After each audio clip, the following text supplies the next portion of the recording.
हाल ही में रोहन की शादी निर्मला नाम की लड़की से हुई थी। निर्मला गांव की लड़की थी। रोहन के पिता और निर्मला के पिता दोनों बचपन के दोस्त थे। उन्होंने बचपन में ही एक दूसरे से वादा कर लिया था कि दोनों बच्चों के बड़े होते ही उनकी शादी करवा देंगे। इसलिए वादे के अनुसार रोहन के पिता निर्मला को अपनी बहू बनाकर घर ले आते हैं। निर्मला अपने साथ अपनी गाय भी लेकर आ जाती है और उसे घर के आंगन में बांध देती है। अरे ये क्या माँ, भाभी तो गाय भी लेकर आई है हमारे घर में। अभी घर में गाय बंधी देखकर आस पड़ोस के लोग तो हमारा मजाक उड़ाएंगे ना। हाँ बेटा, तू ठीक कहती है, लेकिन क्या करूं मैं, तू तो जानती है तेरे पिता किसी की नहीं सुनते। अरे ये क्या निर्मला, तुम अपने साथ गाय क्यों लेकर आई हो? आपके शहर में पैकेट वाला मिलावटी दूध मिलता है ना, लेकिन मुझे तो रोज ताजा दूध पीने की आदत है। गाय लाकर मैंने ना बहुत अच्छा किया है। अब हम सब रोज ना गाय का ताजा ताजा दूध पियेंगे।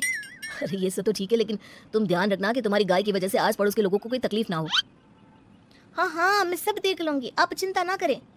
कुछ दिन बीत जाते हैं। फिर एक दिन, चल बहू, आज हमें बाजार से सब्जी खरीदने जाना है। उसके बाद सुनीता निर्मला को बाजार में ले जाती है। सब्जी के महंगे दाम देखकर निर्मला के तो होश उड़ जाते हैं। ये क्या माँ जी, 1000 रुपए की सब्जी, ये तो बहुत ही ज्यादा है। अब क्या करे बहू, शहर का तो यही हाल है।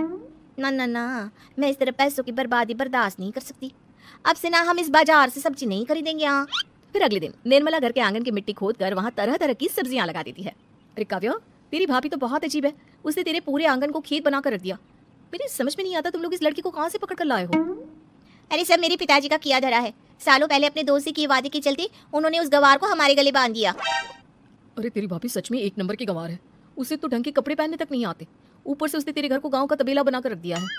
उन औरतों की बातें सुनकर काव्या को बहुत बुरा लगता है। फिर वो अपने भाई रोहन से इस बात की शिकायत करने लगती है। रोहन निर्मला को समझाने की बहुत कोशिश करता है, लेकिन निर्मला के आगे उसकी एक नहीं चलती। फिर एक दिन रोहन निर्मला को एक शादी में ले जाता है। सभी मेहमान खाना खाने में व्यस्त थे। उधर रोहन भी अपने दोस्तों से गप्पे लड़ाने लगता है। तभी निर्मला तंदूरी चिकन के स्टॉल से ढेर सारे लेग पीस उठाकर अपने पर्स में डालना शुरू कर देती है। घर जाने के बाद इसे फ्रिज में रख दूंगी और कल सुबह मैं चीज सिखाऊंगी। फिर खाना खाने के बाद दोनों पति पत्नी वहां से जाने लगते हैं, लेकिन तभी दुल्हन का भाई उन्हें रोक लेता है। अरे ये सब क्या है? मैंने यहाँ खाना खाने के लिए सबको बुलाया था, खाना चोरी करने के लिए नहीं। तुमने पर्स में जो चिकन के लेग पीस छुपा रखे ना, चलो बाहर निकालो उन्हें। दुल्हन का भाई फौरन निर्मला से पर्स छीनकर सारे लेग पीस बाहर निकाल लेता है। मैंने इतना खर्चा करके खाने पीने का इंतजाम किया है और तुम यहाँ से खाना चोरी करके ले जा रही हो? शर्म आनी चाहिए तुम्हें।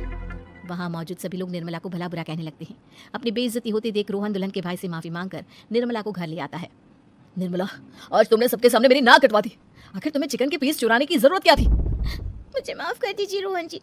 दरअसल ना हमारे गांव में जब भी शादी होती थी तब मैं और मेरी सहेलियां इसी तरह शादी से ढेर सारा खाना लेकर आते थे।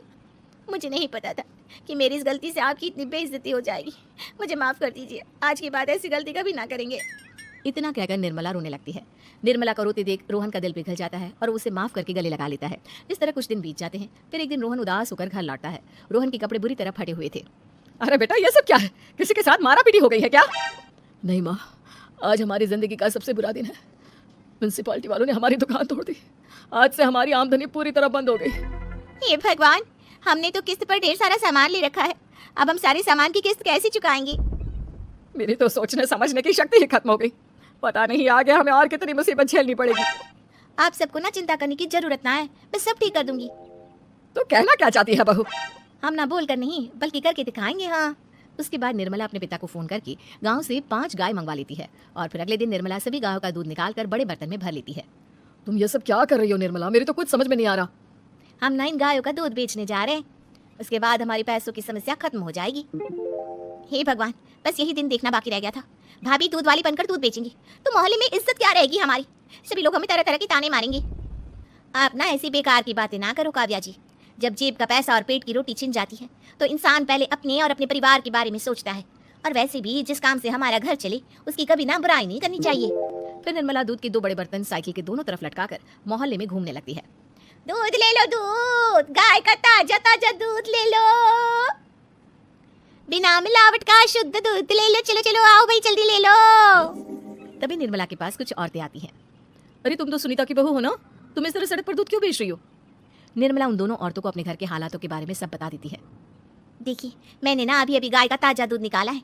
आप सब तो रोज पैकेट का दूध पीती हो, आज गाय का ताजा दूध पी कर देखिए, इसकी ना बात ही कुछ और है। हाँ बहू, मुझे तुम्हारी बात समझ में आ गई। लाओ, मुझे 2 लीटर दूध दे दो। उस औरत की देखा देखी बाकी औरतें भी निर्मला से दूध खरीदना शुरू कर देती है। थोड़ी ही देर में निर्मला सारा दूध बेचकर ढेर सारे पैसे इकट्ठे कर लेती है। उसके बाद निर्मला घर जाकर सारे पैसे अपनी सास को पकड़ा देती है। अरे बहू, इतने सारे पैसे! सच में तेरा आइडिया तो काम कर गया। अरे माँ जी, आप तो बस देखती जाइए, कुछ ही दिनों में मैं अपने घर की सारी समस्या खत्म कर दूंगी। हाँ। फिर अगले दिन से निर्मला गायों के गोबर से ढेर सारे उपले तैयार करके बेचना शुरू कर देती है। निर्मला को पैसे कमाते देख रोहन के अंदर भी हिम्मत आ जाती है और वो भी दूध बेचने का फैसला करता है। निर्मला के कहने पर उसके पिताजी कुछ और गायों का बंदोबस्त कर देते हैं। इस तरह दोनों पति पत्नी मिलकर दूध बेचना शुरू कर देते हैं। कुछ ही महीनों में उनका दूध का व्यापार खूब फल फूल जाता है। इसके चलते रोहन एक बड़ी दूध की डेयरी भी खोल लेता है। पिताजी, जब आपने निर्मला से मेरी शादी करवाई थी तब मैं मनी मन आपको कोसा करता था, लेकिन आज मेरी समझ में आया कि आपका फैसला बिल्कुल सही था। आज अगर निर्मला ना होती तो पता नहीं हमारा क्या हाल होता। हाँ बेटा, तू ठीक कहता है, हमारी बहू ने तो हमें उजड़ने से बचा लिया। भगवान ऐसी बहू सबको दे। इस तरह निर्मला की समझदारी के चलते सब कुछ ठीक हो जाता है और वो सभी हंसी खुशी अपना जीवन जीने लगते हैं। है कि आपको हमारी ये कहानी पसंद आई होगी। कृपया हमारे चैनल को सब्सक्राइब करें और सभी अपडेट्स के लिए बेल आइकन जरूर क्लिक करें। और हाँ, वीडियो लाइक और शेयर करना मत भूलिएगा। Bye bye.